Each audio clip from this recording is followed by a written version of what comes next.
10 milyong dolyar o mahigit kalahating bilyong piso ang talent fee na ibinayad sa Canadian superstar na si Justin Bieber para sa isang pribadong pagtatanghal niya sa Mumbai, India noong Hulyo 5, 2024.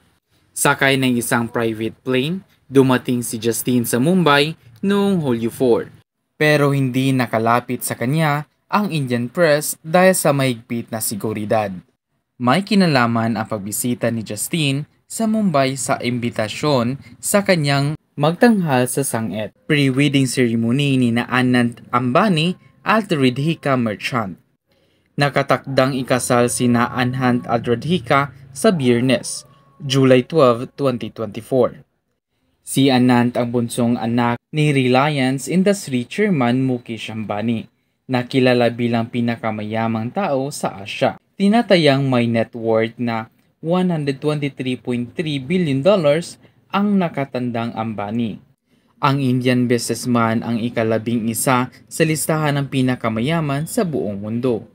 Sandali lamang ang pamalagi ni Justin sa India dahil pagkatapos ng kanyang pagtanghal sa pre-wedding celebration sa Nita Mukesh Ambani Culture Center na mga ikakasal, bumalik agad siya sa Amerika. Sinabi ng isang photographer na nagpunta sa airport para kunan ng video at litrato ang pag-alis ni Justin. Hindi pinaunlakan ang kahilingan ng Indian press na makunan ng larawan ang sikat na singer.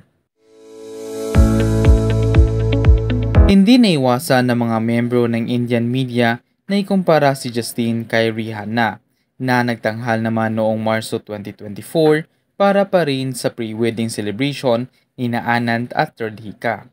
Naging magiliw umano si Rihanna sa lahat ng mga bisita na binati niya matapos ang kanyang private concert. Binigyan din ni Rihanna ang mga photo-op request ng mga reporter na nag-abang sa kanya sa airport nang umalis siya sa India.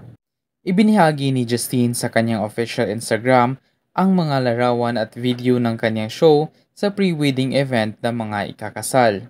Gumastos ng malaking halaga ng pera sina Anand at Radhika para maimbitahan ang Canadian singer at maging makasaysayan ang kanilang pag-isang dibdib.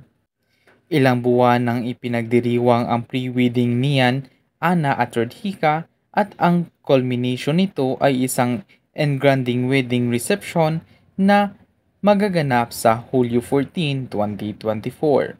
Ikaw, ano masasabi mo sa video ito? Paki-share po yan sa comment section. And thank you guys for watching. I hope you liked my video. And if you want more videos like this, don't forget to subscribe and click the bell button for more updates. And see you on my next video.